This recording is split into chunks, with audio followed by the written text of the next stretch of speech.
Hey guys, so if you want to like, comment, subscribe, and don't forget to click the notification bell to be notified every time I post a new video. If you want to follow me on Instagram and look at my Amazon storefront, I believe everything links down below in the description box. I am going to warn you, I'm super freaking tired. I am going to be yawning a lot, like right now.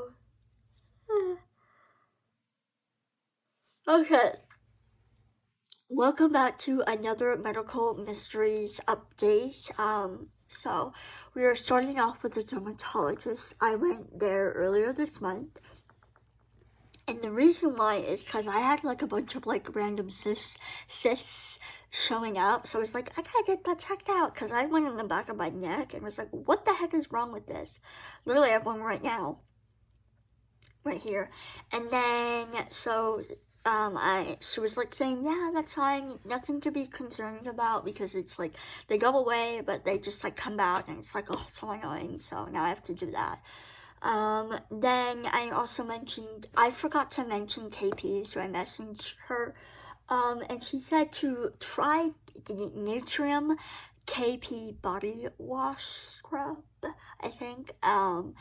She did say try that for a while, and if to do a follow-up, but there really isn't a lot of treatments, which I can understand. It sucks. It's just because for the longest time I thought they were like goosebumps. I was trying to show you right now.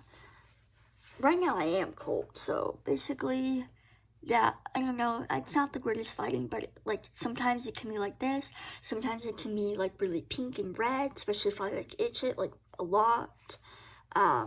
But yeah, I've always had that, and I thought it was just like your goosebumps just are on your skin like permanently, unless I'm wrong, but I don't know. So then the main reason why I went there was for my scalp. So long story short is 2017, my hair randomly like changed. I had really straight, slick black hair, and then it changed to like wavy hair, and I did not understand for the longest time until my hairstylist said, "Oh yeah, your hair like completely changed. It's possible." Like hormonally it changed. I was like, oh my gosh, and I had no idea your hair like pattern, like the way your hair is, does it. So now like it's naturally wavy, and how you can tell is because my hair is like short right now, this part, so it naturally does this. But since I have long hair, it kind of, the weight just like makes the waviness like not be as so much noticeable, which makes sense. That length pulls it down. But moving on, because of that, for some reason I had like dandruff for the longest time. It's such an itchy scalp. Like let me tell you, it was so itchy, it was so bad. I would literally do homeschool, and like I was sitting in a chair and I just like rubbed my head against the chair, just like edge, because it was so freaking damn itchy.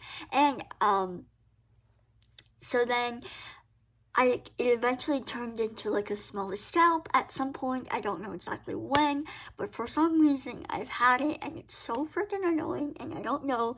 It's not psoriasis, which thankfully I don't have. My brother does, which he has it bad, but it's not so bad. But he really gets it like around this area, the neck, and the sometimes the sideburns. That's where he really gets it. So she recommended this. These are both prescription. So this beta methasone valerate foam, it's 50 grams. And so the instructions she told me to do is there's like a little foam squeezy bottle little thing, and this, I'm gonna open the lid up. So basically I squeeze that right here in my scalp, like from there, or I can do it in my hand. Sometimes I do both. I mean, not sometimes, I do both, because I can't get back here, and since my hair is so long, it's harder, because like I got the middle of my scalp, but like I need to get like here, like not all of it, but I try my best. But she said to only use this for 2 weeks. I don't know why only 2 weeks. I have no idea if it's an irritant, or if it's just like a just to calm down the itchiness, and it dries out your scalp, or like, I don't know, probably it would, if it were to dry out your scalp, it would cause more itchiness. I have no idea. But basically do this for 2 weeks and then stop, and then and then I can continue using this like whenever my head gets like very scalpy, but just scalpy, very itchy, and then just do it for 2 weeks straight. Then this is the other prescription, which is the Cycloperox shampoo, which is so expensive. It was $60. Insurance did not cover this at all, and surprisingly, I was surprised that this came like it wherever they make this. My normal CVS, they don't have this, so wherever they make it, it gets shipped to us, which is really nice, and it's like a fun little Christmas present, even though it's like something I'm already like paying, and it's not like really a fun Christmas present, but opening a box is fun. Probably isn't the greatest way to get that dopamine hit, but because of this, I use words. So I use this, and I'm supposed to use like a teaspoon or 2 teaspoons if you have long hair, which I do. So I probably use about like triple, quadruple, maybe 5 times the amount, which is bad. But I just do like a little squirts, like it's not like a big glop of it, because I don't need to get my entire head. I just really have to get like this section, which I can, and then I try to get the sides in here, because I feel like it wouldn't just work if it only was put on here, which is the easiest access. Obviously, it's the top of your head. And then I'm supposed to just keep using this as like a preventative, and then I can go back on my regular shampoo, because currently I just do this, my only shampoo, then I could use conditioner on the ends, and then, I forgot to say, I'm supposed to use this at night only, and then if it's a shower day, for example, literally, I forgot to like, put it on my hair last night, and then this morning I'm taking a shower, so I take my shower and then I wait, tonight, then I do this on my hair. Wow, this is a long time talking. I really shouldn't have been doing that. The whole reason was not that, it was this. So I had a burping problem. Long story short is I updated you guys. In May, had Botox. That caused my burping. For some reason, I threw up really bad. And then in August, I went to a GI doctor. He ordered a endoscopy and a CAT scan, I think, or something. Like the scan, not the CAT scan, a scan of my abdominal, basically. Turns out it showed basically nothing. And then I contacted my Tennessee doctor, who is a real doctor but also does homeopathic, which honestly I like that he does. I keep saying this. I like that he does both, because I feel like sometimes if you get like one doctor, they could always like prescribe you meds, and the other one could always prescribe you like oils or supplements, and sometimes like supplements work amazingly, but you can't just always fix that problem. Maybe that's just me and my naiveness, but that's how I feel. I like the equalness of both.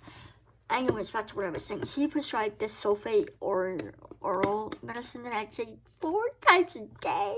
Oh, so absolutely disgusting. It got to the point it was so bad that I ended up just like taking it with like water or like Dr. Pepper and just like putting it in my mouth, and like it was that bad because I hated the taste. Closing my mouth wouldn't work. Not closing my mouth, closing my nose because I can't plug it. Putting in like paper towels or Kleenex in my nose wouldn't help it either at all. So I had 3 bottles of this. It cost about like $90, I think, or 100 something. It was expensive. I don't know if you actually have like a doctor order this, you get 3 bottles of this, but that's what my doctor was. We picked it up and I got 3 bottles all at once, which is nice instead of having to go back and forth. And then after that, it worked, but I was still burping. The throwing up eventually went away, like, towards the end of July. It went away, thankfully.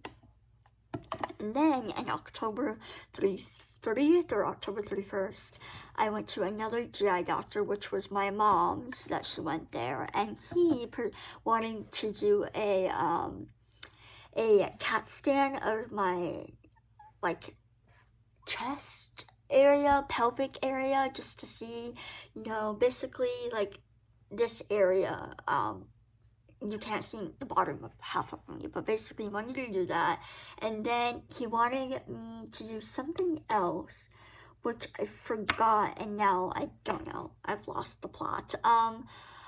So I did that, and so I had to take this. Let me tell you, this was the worst thing I had to do to so bad. I had to drink a full ass bottle of this, and like half a bottle of this, like maybe, I don't know, not half, but almost half.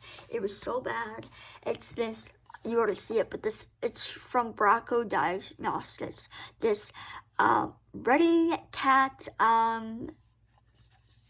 thing, it's contrast. So I had to do, it was non-contrast and with contrast. So apparently I had to do one like where an IV gets put in, but also this is another contrast, which I didn't realize.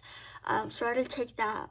I had to take it like at 12, from like 12 to 12:30. Like I had to get like 30 minutes within, and then I had to wait like 3 hours or like 4 hours, and then head to the hospital to do it. And we could have done it at some like other place closer to us. It's just like I have really bad like veins, in the sense that like it's hard to prick me. But the good thing is I could drink water. I just didn't drink enough water because I was asleep and I forgot to. So it was hard to prick me, but he eventually did it, and then I had that.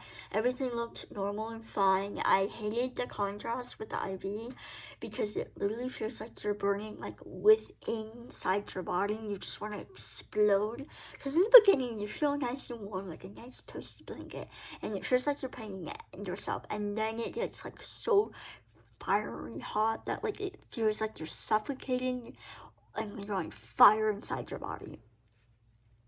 So now that we know, turns out the whole reason was me. I was backward burping, inhaling, I think it is. I was just swallowing air. So he said to keep my mouth open every time I burp and try not to do that, which it took a really long time for me to not keep doing that, which now it's gotten better. I don't do it, but I still do it sometimes. So it's like an on and off thing, which is so annoying, which I don't understand how or like it started happening, because I'm naturally a mouth breather, and naturally, I guess I don't know how long I've been swallowing air like that. But I hope to God I don't have to keep doing this for the rest of my life, just trying to remember, keep my mouth open, and just like having burping sessions all over. Because sometimes I do actually have to burp in general, and then once that happens, it then starts the process of like the burping, and then I have to like keep my mouth open, and it's just like, oh. And I totally forgot with the original GI doctor, he told me to take like 2 medicines. I completely forgot the names of it, but basically to take them for about like 3 months. I took them for about like 2 months. They didn't do anything, so I just like stopped that. Sorry this video has been kind of long and rambly, but I hope you guys like this video, and I'll see you guys next week. Bye guys!